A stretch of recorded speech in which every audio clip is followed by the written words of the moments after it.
Momo is my favorite character. She is smart, cool, and beautiful.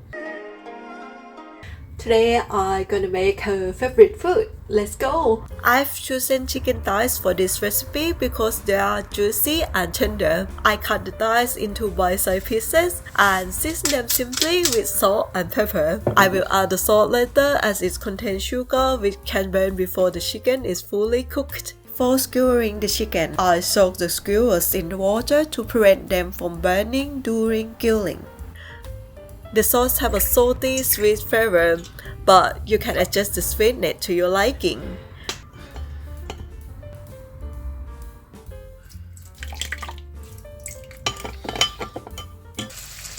Grill the chicken skewers over medium heat. Once the chicken almost cooked through, brush the sauce over them. Allow it to absorb into the chicken. This also helps the sauce thicken up nicely. The aroma is mouth-watering and the flavors are simply delicious.